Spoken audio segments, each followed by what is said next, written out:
illa inna ahadakum la ya'malu ahlil jannah.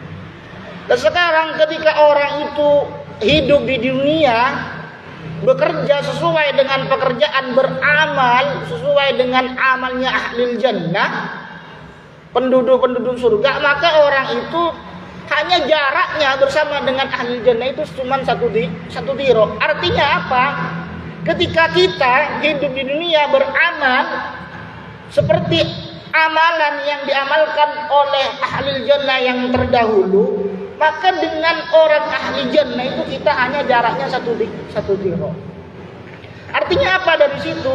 Artinya kita bersama ketika di surga bersama dengan orang-orang yang ahli di surga. Begitu juga sebaliknya. Ketika kita beramal sesuai dengan amalan-amalan ahli nar, maka kita nggak jauh beda. Satu diro ini kan ukurannya segini. Satu diro. Kalau satu dironya Arab segini. Kalau satu dironya kita segini. Jadi kita bareng dengan ahlul jannah atau ahlul nar segini. Ngumpul sesuai dengan amal ibadah kita. Kalau kita amal ibadahnya sesuai dengan ahlul jannah yang ditentukan oleh penduduk surga itu apa amal perbuatannya kita itu. Kalau kita umpamanya sholat, zakat dan selainnya, apa-apa amalan pekerjaan di dunia ahlul jannah itu dilakukan, kita bareng sama ahlul jannah.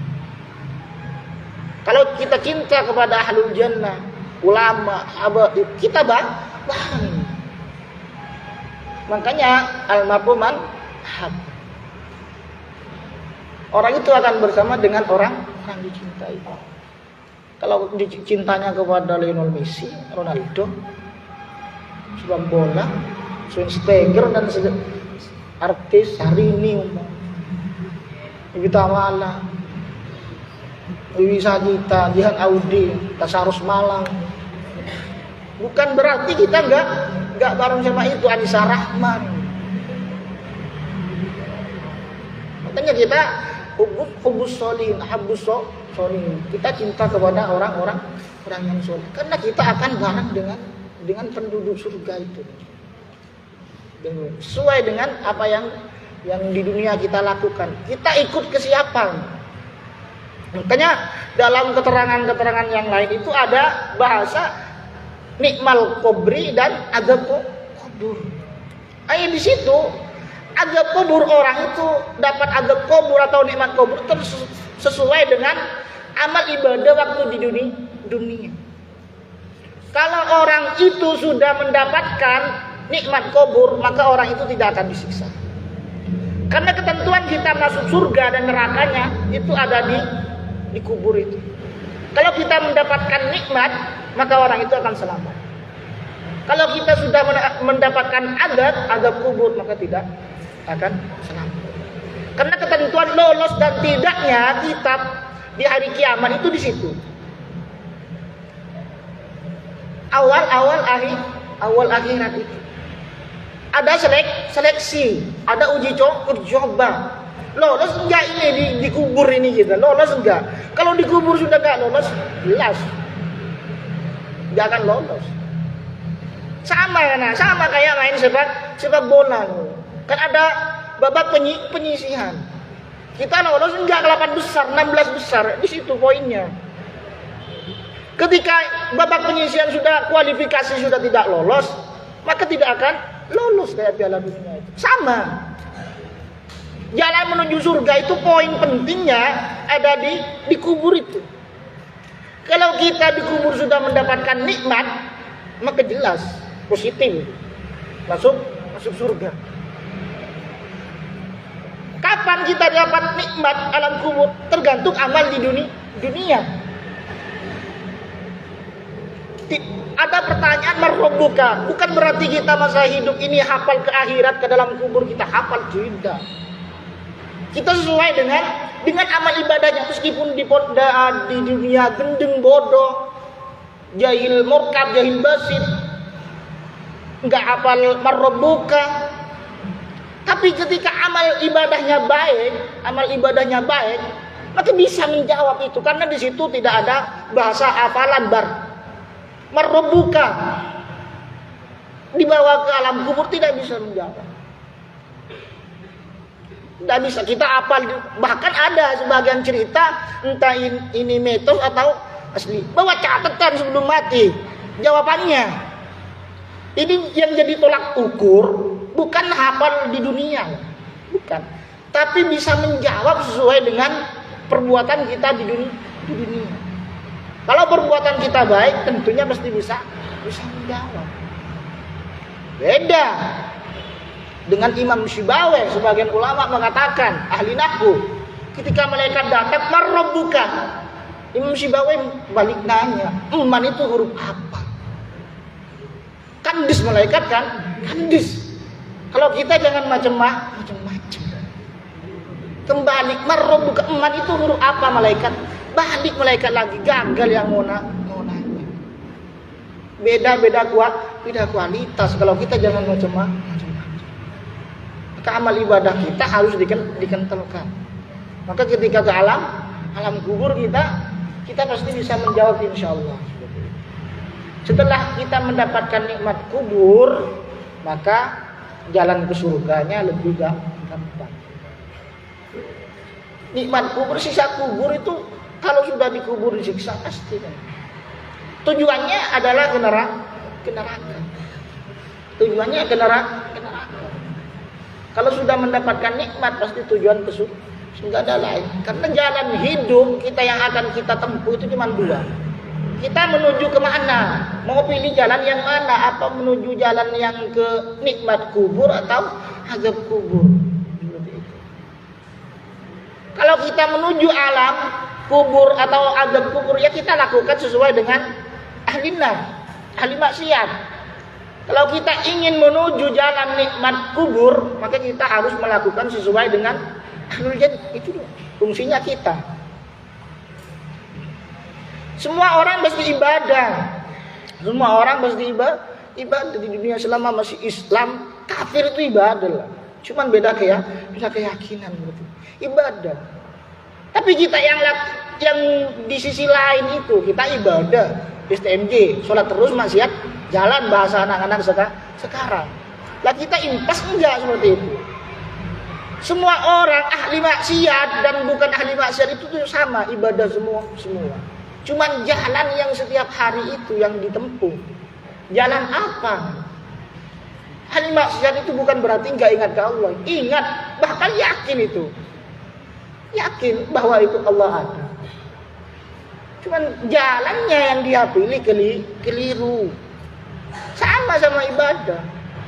Ahli maksiat itu enggak salah kok, enggak sesat, maksudnya enggak sesat. Cuman dia keliru jalan. Dikasih jalan yang enak, malah ambil jalan yang enggak enak. Contoh kecilnya, jalan menuju surga itu termasuk sholat ya. Sholat bayar enggak? Sedangkan ke neraka salah satunya sabu-sabu harganya paling segini 300. Bayar ke neraka bayar. Ini yang namanya salah jalan. Nauzubillah min. Satu hadis lagi. Al hadisul khamisu, adapun hadis yang nomor 5. Al hadisu, adapun itu hadis al khamisu yang nomor 5. An ummil mu'minina, dari ummil mu'minin Ummi Abdillahi, yaitu Ummi Abdillah Aisyata, yaitu Aisyah radhiyallahu anha. Golat berkata, siapa Aisyah? Gola berkata Rasulullah sallallahu alaihi wasallam, siapa Rasulullah sallallahu alaihi wasallam? Man sapa wong ahdasa, yang baru datang atau yang mendatangkan sesuatu yang baru, sama. Ahdasa, yang mendatangkan sesuatu yang baru, fi amrina, di dalam urusan saya. Fi amrina, di dalam urusan saya. Hadza, dalam ini Islam. Hadza, dalam ini Islam. Ma, pada sesuatu. Ma, pada sesuatu. Laisa, yang tidak ada apa ma, laisa yang tidak ada apa ma minhu dari amrina, minhu dari amrina, fahuwa maka adapun ma, fahuwa maka adapun ma, raddun itu ditolak, raddun itu ditolak. Rawahu menceritakan pada hadis Al-Bukhari, siapa Imam Bukhari, wa Muslimun dan Imam Muslim, wa fi riwayatin dan di dalam satu riwayat, li muslimin bagi Imam Muslim, man sapa wong amila yang bekerja, siapa man amala pada pekerjaan, pada suatu pekerjaan, laisa yang tidak ada alaihi atas amal, alaihi atas amal, amruna apa perkara saya atau perintah saya, fahuwa maka adapun amal, fahuwa maka adapun amal, raddun itu ditolak, raddun itu ditolak. Hadis yang kelima yang dari Ummul Mukminin Sayyidina Aisyah, Rasulullah berkata, barang siapa yang membuat ajaran baru atau mendatangkan sesuatu yang baru di dalam Islam yang tidak sesuai dengan ajaran baginda Nabi Muhammad sallallahu alaihi wasallam, maka amalan itu ditolak. Jadi ketika tidak sesuai dengan syariat yang dibawa oleh Nabi Muhammad sallallahu alaihi wasallam, ada seorang yang membuat pekerjaan atau amalan baru tapi tidak sesuai atau tidak diperintahkan Rasulullah atau tidak sesuai dengan syariatnya Nabi, maka hal itu ditolak. Artinya apa? Tidak diterima. Terus man amila amalan, barang siapa yang mengerjakan suatu pekerjaan atau amal, laisa alaihi amruna fahuwa raddun. Orang yang mengerjakan suatu pekerjaan yang tidak sesuai dengan konteks syariat atau konteks yang dibawa Rasulullah, maka amal itu akan ditolak. Amalan-amalan terus yang sekarang bagaimana, ada bahasa suatu yang baru. Nah, kita pahami hadis itu tidak harus perkataan Rasulullah, paham ya? Yang dikatakan hadis itu ada 3. Ada yang qaulnya Rasulullah, perkataan Rasulullah, ada yang fi'lunya Rasulullah. Ada yang ikrarnya Rasulullah, takrirnya Rasulullah. Jadi apa yang keluar dari beliau itu namanya hadis. Apa yang beliau lakukan tapi beliau tidak pernah berkata, itu juga hadis. Beliau tidak berkata, beliau tidak mengatakan, tapi beliau tidak mengingkari. Artinya yang dilakukan sahabat itu tidak melarang, tidak berkata, maka itu juga hadis. Hadis itu tidak semua harus perkataan Rasulullah, qala Rasulullah, tidak. Karena konteks hadis itu ada 3. Ada yang memang perkataan Rasulullah, ada yang pekerjaan Rasulullah tapi Rasulullah tidak berkata. Makanya sahabat itu yang mencatat bahwa ini hadis Rasulullah pernah melakukan seperti ini. Ini juga hadis sahih, tapi Rasulullah tidak berkata. Terus lagi, Rasulullah tidak berkata, tidak bekerja, mengamalkan, melakukan. Tapi ada sahabat yang melakukan pekerjaan tapi Rasulullah tidak melarang. Itu juga dikatakan hadis. Karena tidak ada larangan. Makanya kita sebagai orang Islam itu jangan terlalu sensitif kepada yang lain. Udah kita amalkan sesuai dengan amalan Rasulullah. Selagi itu tidak nyeleweng dari konteks syariat, enggak apa-apa. Meskipun ada orang yang mengatakan tahlil itu bid'ah, ada yang ini kan tidak menyalahi konteks syariat. Karena di dalamnya itu apa? Kita bentuknya tahlil, di dalamnya dzikir, bacaan Yasin, bacaan ini. Semua itu udah nggak usah pusing-pusing ketika ada orang yang mengatakan bid'ah ini, udah sesuatu yang baru. Yang dimaksud sesuatu yang baru itu yang tidak sesuai dengan konteks syariat itu. Yang ditolak kita melakukan sesuatu yang baru yang tidak sesuai dengan konteks syariat. Kalau sesuai enggak. Isinya dzikir la ilaha illallah dalam tahlilan, isinya Yasin. roti bulatos kadang ada, haddad, astagfirullah. Itu menyalahi konteks syariat atau konteks Nabi Muhammad? Enggak kan? Udah nggak usah musik. Yang bilang bid'ah ya udah bid'ah. Ya kita enggak. Kalau kita bid'ahkan semua sesuatu yang baru, ini bid'ah semua. Jadi nggak usah nggak usah memikirkan ini Ustaz kok bid'ah ini, nggak usah mikir. Udah kita sesuai dengan konteks yang ada. Nggak usah mikirin bid'ah. Ini ada yang mengatakan udah, yang bid'ah, yang tidak bid'ah. Orang yang melarang dia bid'ah, yang kita bid'ah, udah. Kita lakukan sesuai dengan konteks syariat. Yang dimaksud di sini adalah sesuatu yang tidak sesuai dengan konteks syariat. Itu ditolak. Perumpamaan, sholat maghrib 3 rakaat, kalian tambah 2 rakaat jadi 5. Ini namanya sesuatu yang baru, ajaran yang baru yang tidak sesuai dengan konteks syariat. Itu yang dimaksud ditolak. Masalah tahlil ini enggak ditolak. Itu ada bacaan. Baca Yasin, kita kan tahu baca Yasin itu salah satunya meringankan siksa kubur. Dalam tafsir Yasin ada juga yang mencegah dari sesuatu yang buruk, dari pagi dibaca pagi sampai petang, dari petang sampai pagi lagi. Khasiatnya ini enggak ada sesuatu yang nyeleweng dari syariat. Bahkan kalau bulan puasa baca Yasin insyaallah kewaris kenyang. Ya ada ya yang ngaji tafsir Yasin. Ya itu salah satunya. Enggak ada yang keluar dari tahlilan, itu enggak ada yang keluar dari syariat. Ada yang mengatakan jangan berpikir seperti itu. Udah, kita percaya kepada guru kita saja gitu. Kita punya guru, ngapain mendengarkan orang lain kan seperti itu ya. Guru kita siapa? Kan kita sanadnya sudah tahu bahwa beliau gurunya ke Sukabumi terus kita percaya di situ. Berarti kalau ente mendengarkan perkataan orang lain, meskipun itu orang lain, alim umpamanya tapi bid'ah, ente mendengarkan mengikuti, berarti ente nggak percaya ke guru. Kita sesuai dengan guru. Kalau gurunya tidak membid'ahkan, udah tidak. Jangan memikirkan orang, ya biarin orang-orang itu yang membid'ahkan. Intinya cuman gitu. Kita udah amalkan sesuai dengan apa ini. Dikirlah sesuai. Baca Al-Quran. Memang dalam tahlilan tidak ada anjuran yang positif, tapi isinya itu kita yang paling penting.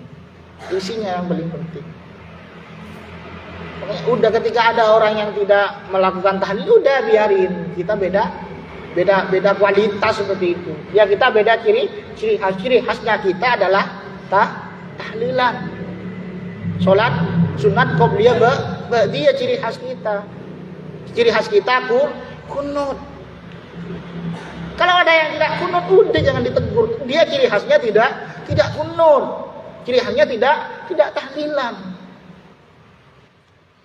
Disitulah antara perbedaan, tapi jangan sampai ada pertengkaran. Yang orang yang mengatakan bid'ah, udah bid'ah. Kita lakukan sesuai dengan yang kita pelajari. Makanya kita harus kentalkan ilmunya. Bukan berarti suatu saat kita keluar akhir zaman itu semakin berat, semakin berat. Masa-masa ujian yang kita lakukan itu, yang kita akan hadapi semakin berat. Sekarang ulama-ulama sepuh mulai terkikis,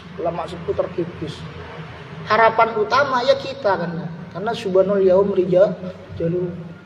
Pemuda yang sekarang itu adalah penerus di masa harapan, di masa yang akan mendatang. Kita sekarang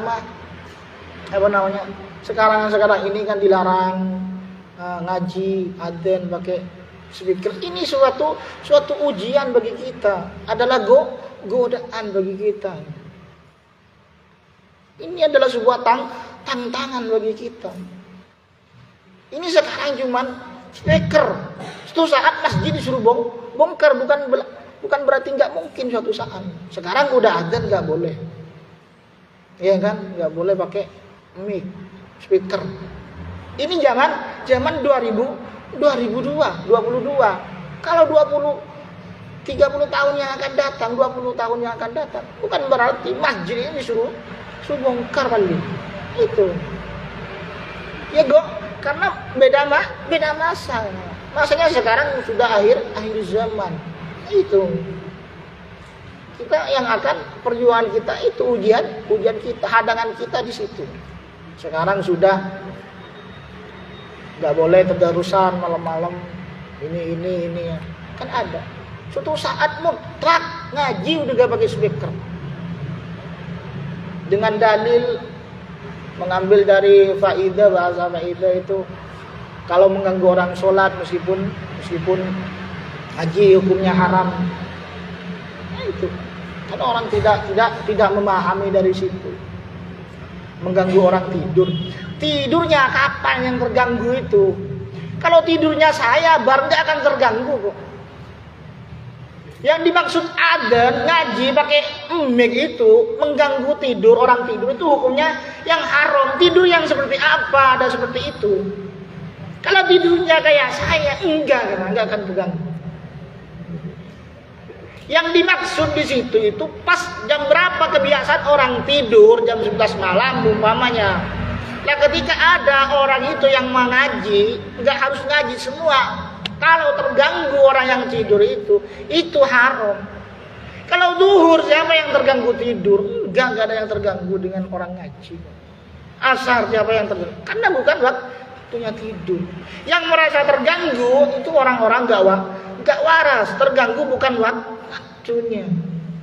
Kalau jam 2 malam masih ada yang ngaji, mengganggu orang tidur itu yang haram. Terus juga orang ngaji itu haram karena mengganggu kehusuan orang sholat. Sholat itu di mana yang terganggu khusyuan. Orang ngaji ada orang sholat wajar dia nggak khusyuk. Ngapain sholat dekat orang ngaji? Kalau ada orang sholat tiba-tiba kita ngaji di sampingnya itu haram, ya kan? Beda kan? Ini beda. Bahkan yang diambil faidah, ada faidatun yang mengganggu orang ngaji, orang sholat sehingga khusyuk itu haram. Kita batasan dari situ sampai mana mengganggunya. Lah orang yang terganggu itu mulai dari kapan? Ini ada masanya. Jadi bahasa kita itu jangan diglobalkan seperti itu. Ngaji mengganggu orang tidur. Berarti nggak boleh ngaji karena setiap mulai dari pagi sampai sore sampai malam banyak orang yang tidur. Jelas itu keganggu.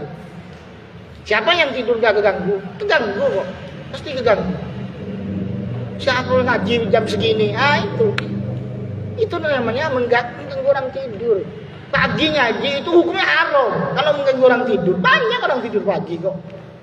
Nah itu yang perlu kita cari. Jangan diglobalkan. Nah, itu hukum fikih. Tentang fikih. Kita cari di mana batasnya yang mengganggu orang tidur itu yang diharamkan. Lah tidurnya itu, waktu tidurnya itu kapan yang merasa terganggu? Itu tidur jam 8 kena jam 8 sore, siang, malam. Ya nggak akan ganggu karena di situ orang ngaji. Makanya kita cari di mana yang mengganggu itu, waktunya kapan? Jam 9 banyak orang ngaji, nggak mungkin keganggu. Masa dengan Al-Quran keganggu, dengan motor-motor yang lewat itu nggak keganggu? Justru kalau kita bahasa mengganggu, pukulan beduk yang setiap jalan pas lagi jam 3 bukan waktunya sahur itu. Ya kan? Kita ngebahas mengganggu. Beda kan? Beda. Ya paham ya? Dari situ kita memahami, jangan terlalu sensitif. Jadi bahasa memahami kitab itu jangan ditelan langsung. Jangan ditelan langsung. Jangan ditelan mentah-mentah. Kita harus pahami, teliti dulu. Ada batas-batasannya. Ya, ada batasannya. Wallahu a'lam. Al-Fatihah.